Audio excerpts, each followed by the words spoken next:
What's going on, Junkie Nation? Gorgeous George and Goes catching up with one of our favorites. We've covered him for a long time. Phil, Mr. Wonderful Davis, seen him go through the UFC, became a Bellator champ. Now he's throwing down at the PFL. He fights Rob Wilkinson next week in the main event. It's PFL, 2025 World Tournament, first round 4. What's up, Phil? How are you? Hey, what's going on, fellas? Appreciate you having me on. When I saw some of the names, I thought you two could be a great finals. You and Rob Wilkinson. You've worn a strap at Bellator. He's won a season at PFL. What do you think goes into getting two top names to collide on week one? I guess it's a good draw for television, but usually like that number 1 or that number 2, they're on opposite brackets. Yeah. I agree. You know, it's funny. That was one of the things I talked about with my team as we're preparing for it. But you know, I think they want big matchups. At the end of the day, it's still fighting, and you have to bring a certain level of entertainment. So they want to start the tournament off with a bang. And I believe no matter what, in the finals, it will be interesting and it'll still have a monumental finish.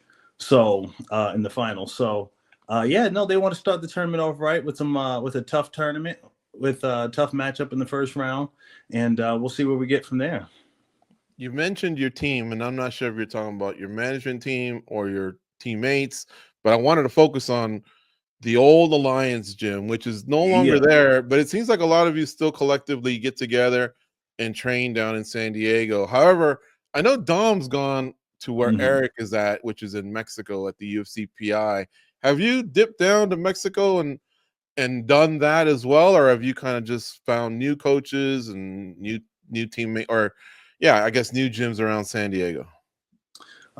So I do have a little bit of both. I haven't been down to Mexico City yet to hang out with Eric. I will plan that trip. That is in the works. Probably just to get down and wrestle with some of the younger guys. He's putting together a phenomenal team down there. Super proud of him. Shout out to Eric Del Fiero. So at my gym, when Dominic's in San Diego, which is not that often, his guy is a world traveler and a super analyst. He's so whenever he's in town, he'll stop by my gym, which is Azteca Boxing Club. Yeah. Angela Hill is there every day. Jeremy Stevens every day. Jessica Penne. Some of the old school Alliance personnel. Let's see who else is around. Jenna Bishop. She's also in the PFL. And just a bunch of other names. Alimale McFarland, one of my Bellator San Diego people. And Simiko stopped in today just to say hello. She's obviously out in Hawaii, but she's fam. So when she's in town, she pops in. Who are some of the bigger bodies that you get to train with? Is it hard to find bigger bodies, in that network of SD? Well, I think bigger guys are just hard to find in general. When I started out in wrestling, my high school coach, Jesse Rawls, told me, he's like, Phil, big guys that are good they're so hard to find. Good little guys, they're a dime a dozen. And I will say, at that time, the little guys, they have, just in general, they have so much speed and variety of technique. And you see them in a bunch of positions that bigger guys typically don't get into. And it was a little bit of a wrestling envy. And he's like, no, little guys, dime a dozen. And it really made me feel good the way I couldn't explain. But he also taught me how to use the training partners that you have to facilitate the type of game that you want to have. And don't get me wrong, top shelf training partners are absolute gold, but to be able to extract the feel and the process from training partners that are lesser known is a skill that only the best guys are able to do. And I feel like I love training with good training partners, the best of the best. Alexander Gustafsson comes to mind, Brandon Vera, Travis Brown, Joey Beltran, and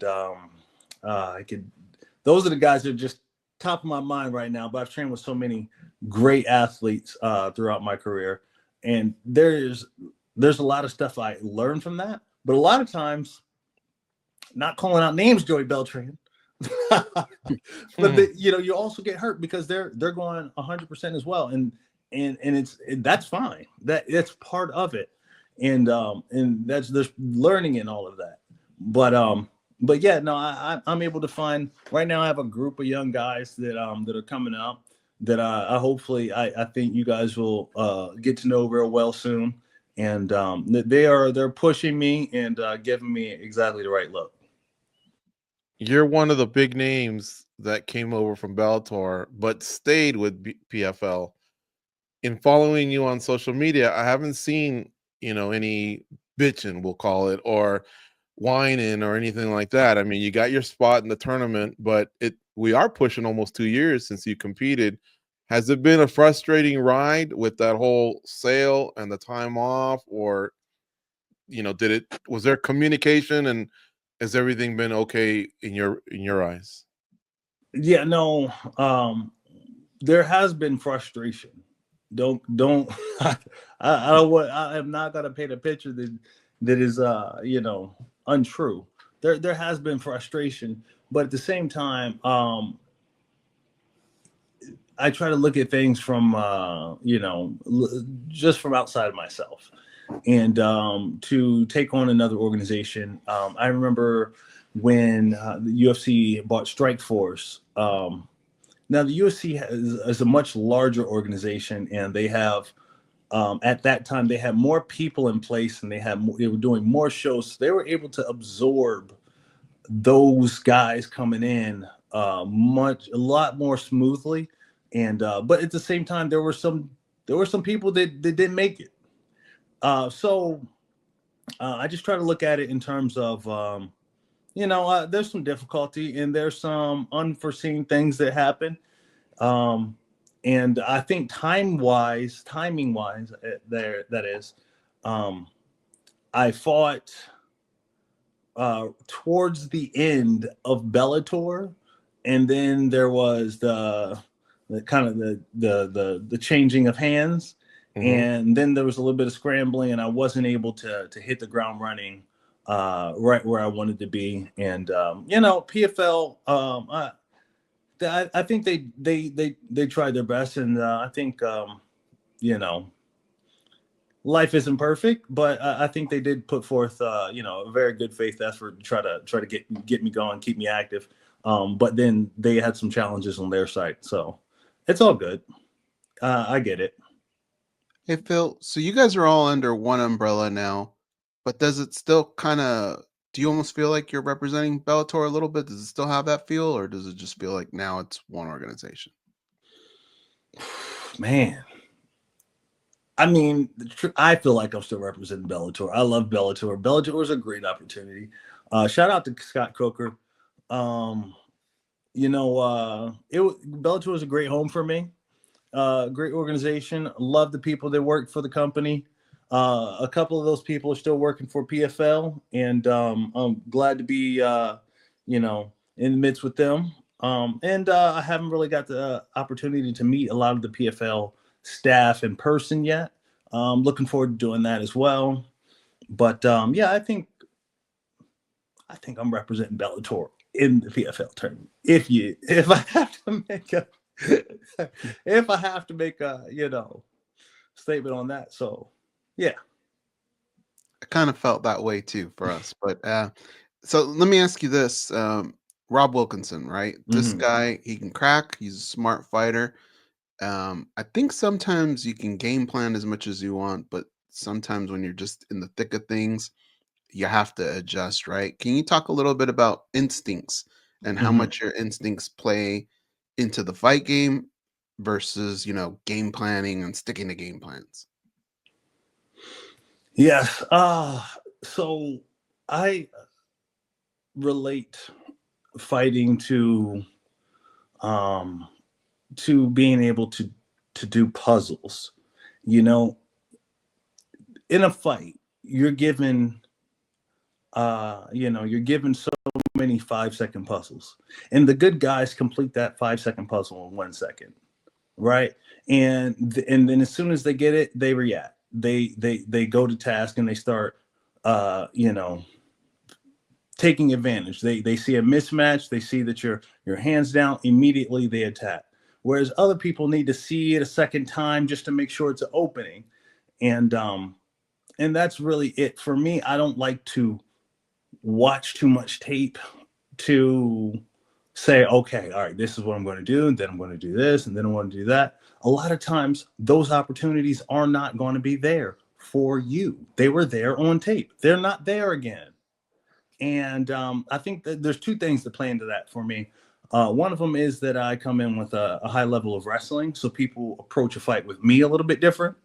And the second thing is I give other guys credit that they are getting better, and so that they are cleaning up a lot of the things that they see in their fights, and they're cleaning up a lot of the things that they got exploited in their last fight. So I just like to wait and see what's in front of me. And then a lot of times, let's take Mr. Yo Romero.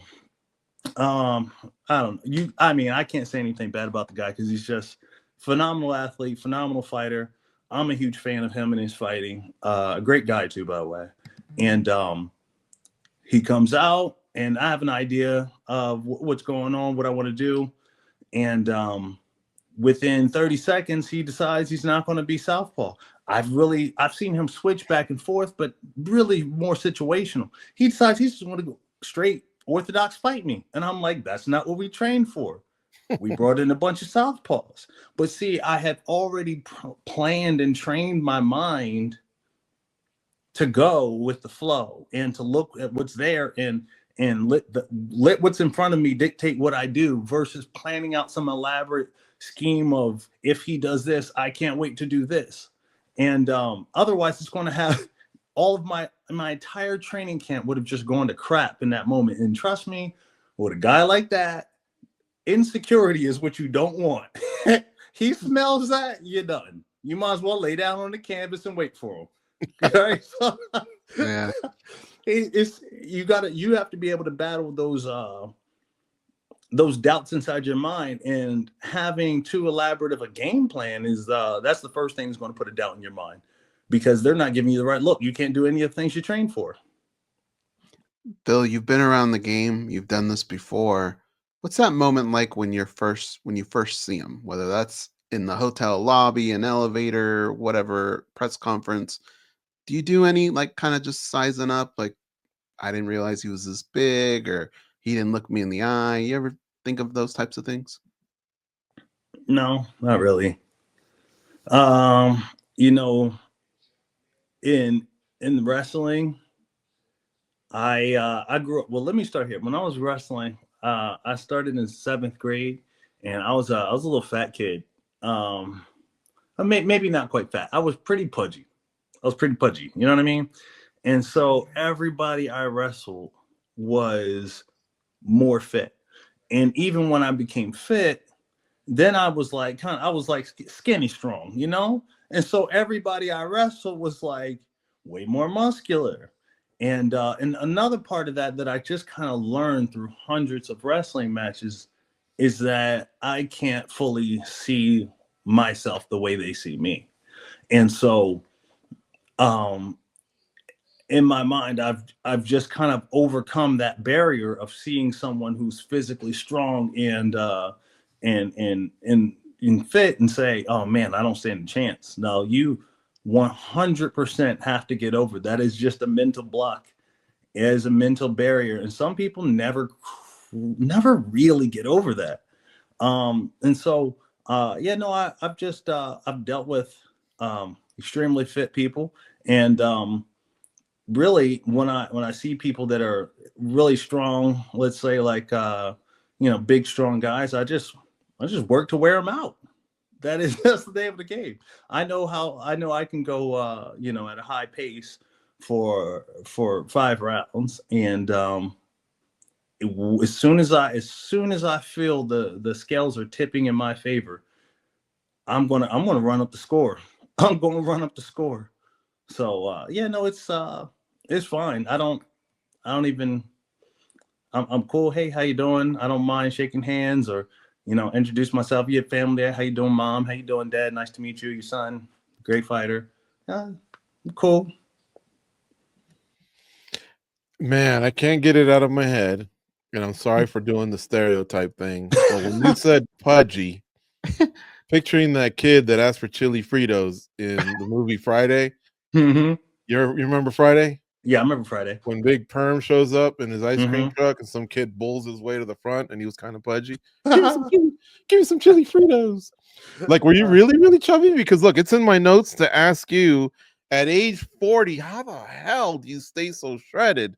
So to at least know that you were part of my fam for a while, the Pudgy fam, kind of cracks me up a little bit. But like, how pudgy were you? Or like, I mean, just a little bit, or I wasn't like super fat, but I was like, I was round, I think a lot of guys get were to you this athletic and round but athletic, or no, like that's one hell of a transformation. See, when I think about like then to go your and point, be an NC2A champ and then an MMA champ later on in life. I think this is, I mean, I'm a unofficial scientist in a lot of things, right? I think the guys who are kind of like fat and athletic don't necessarily ever leave that. So you get guys like Daniel Cormier. I wouldn't call him fat. He's on the chunkier side, right? But he's one of the quickest people. Obviously he's an Olympian, a 2-time Olympian. Obviously he has skills that your average person don't got. But Daniel Cormier, when he was training for the Olympics at 96 kilos, 211 pounds, he was not this Adonis, like cut to shreds type person. Some of the other people who I have seen him go against at that weight class, they have been the guy who had that spot before him, Kel Sanderson, he was, but Daniel Cormier, he's Daniel. And it never, ever stopped his performances. He's quick. It really plays into it because he'll move slow, and then in a blink of an eye, he will move incredibly fast. Like Gable Stevenson. You guys know who he is? Yeah. Okay, University of Minnesota. Dumb question. You guys are up on everything. How about Tony Gwynn in San Diego? I don't know if you ever caught the tail end of his career, but that's one of the greatest hitters ever and one of the best right fielders ever. He has a lot of golden gloves, but he was pudgy, but man, he could do it all on the baseball field. Yeah. I heard some crazy stat about Tony Gwynn the other day. It was something like the best pitchers of that era. There were, the top 20. Only 3 of them ever struck him out. Jeez. I was like, that's insane. That's insane. Just walk him and move on. He was that kind of a hitter. Like you just couldn't. Yeah. All right, let me give it back to Goes. I hijacked for a second there. Well, I'm just gonna end with one dumb question. You ready? Mm-hmm. See the top of your stairs up there? Mm-hmm. If I were to tell you, hey, your roommate just popped on for a second, and you went, wait a minute, I ain't got no roommate. Does Mr. Wonderful reach for a gat? Does he call 911? Does he go up to see what's going on? What's your strategy like in that situation? Well, my son's home. I don't know why they just have off from school in these crazy times and hours. So he's upstairs on his iPad right now. So let's say he's not. Let's say he's on vacation. Yeah, it's a home intruder. It's a home intruder. Yeah, it's a home intruder. Fight or flight? I'd probably, it's weird. I'm still black. The court systems, I still don't trust them. You feel me? I'm definitely going to call 911, but, probably my best course of action is to leave the house. Gotcha. Okay. Yeah, that's funny. How do you stay in shape at age 40 like that? Like, as the fighters we've covered over the years get older, sometimes you can see the waistline start to grow a little. Mm-hmm. I'm not trying to throw shade or anything like that. It's just a reality. Yeah, sure. But For in sure. in your case, I was looking at the Instagram at Phil Mr. W, and you're still like almost like coming out of college. Do you just have like the strictest diet, great genetics, or what the hell? I just make my lifestyle training and working out. I don't have a super strict diet. You got to be killing that Mexican food down in San Diego, right? Oh, they know me. Oh yeah, that's a lot of carbs. If you got a favorite spot, I've been there. Yeah, for sure. Yeah. No, I can have for me, you have to know what's best for your body. A lot of people cannot have excessive carbs. And although excessive carbs isn't great, that's not what puts the pounds on me.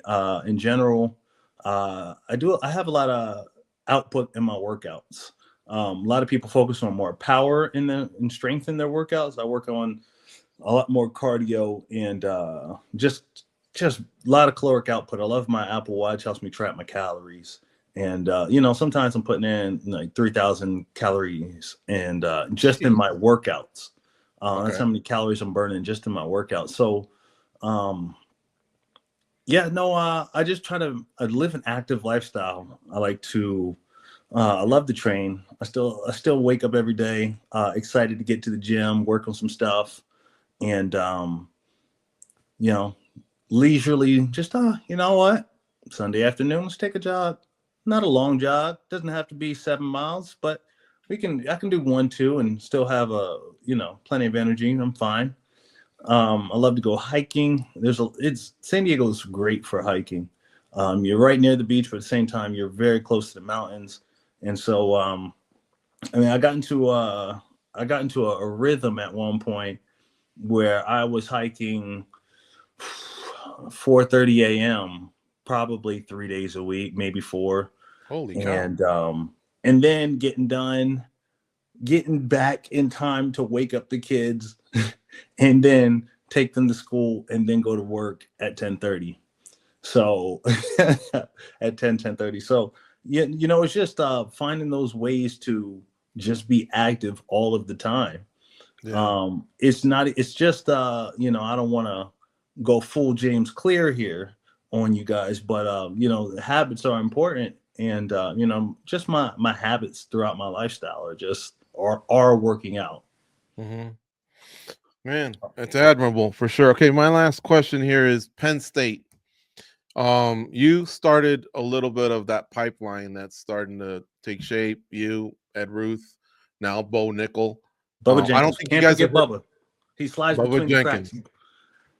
Yeah, and so do you, I guess, either get credit for it or do a lot of Penn State wrestlers pick your brain, in terms of if that's an option, or do you stay with it and maybe continue on the international scene, or, are you kind of like that Penn State pioneer in that regard? Definitely the first from Penn State. The first from Penn State. There's definitely been some high level wrestlers that got in MMA before me, but definitely the first from Penn State. And everybody, Bo Nickel actually said something very very interesting the other day, very truthful. He said, people are so hyped on Dagestani wrestlers in MMA because they're doing well and they're killing it. And he's like, man, if people only knew, most of these American wrestlers, most of the people who place at the Big Ten tournament or at the national tournament, they're going on to office jobs. He's like, if we had those people consistently, man, like we would be in a different position. And I wholeheartedly agree with that. I wholeheartedly agree with that. He's absolutely right. And can you clarify what does that mean? If those office workers decided to go to MMA, you guys would be killing it more? Why aren't they? I think it's I can't really speak for them. You guys are dominating the circuit, right? But like I say, I named off 3 and then you added the 4th. But it seems like Oklahoma State, maybe Arizona State, they're getting closer to like 10 or 12 or maybe even more athletes. Is Penn State almost encouraging you? I wouldn't say not to, or do they just put you on another path towards, like I say, the international teams? Or I'm waiting for more names to drop because it's been one hell of a run that Penn State has had in the collegiate ranks. So this is what I experienced, and when you are good at wrestling, if you go into the Olympics, even though it's a different style, you can adapt very easily. You can adapt to the rules, you can adapt to the holds and the positions. A lot of them are familiar. They'll be slightly different, but they're familiar.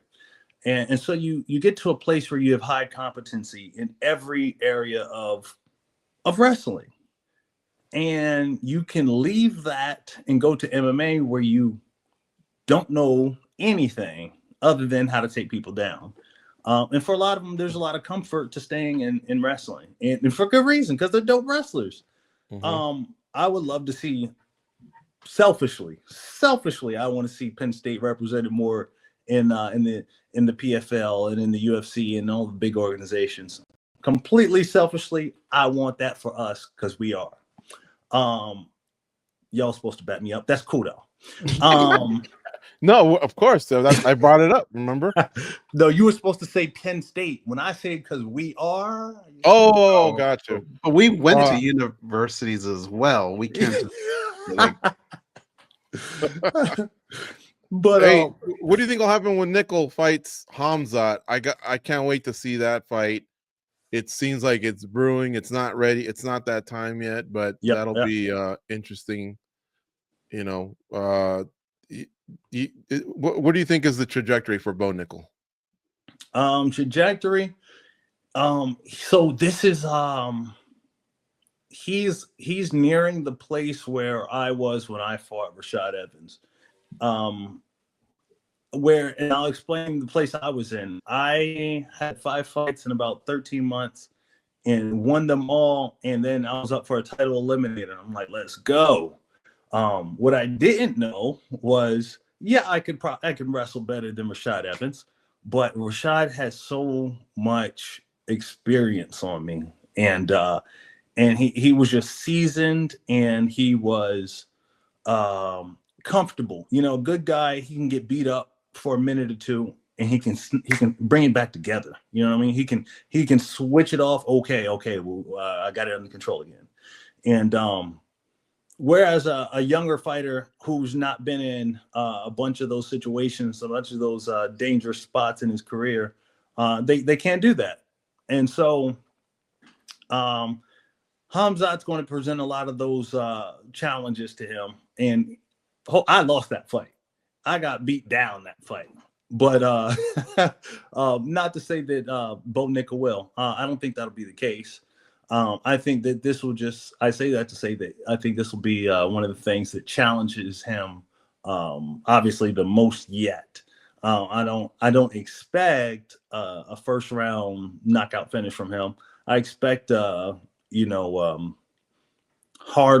He's going to have to set a hard pace, be able to utilize his wrestling, but know that, someone like him is going to be able to neutralize some of it and be able to counter on some of it, and just continue to battle through some of those positions that he normally dominates.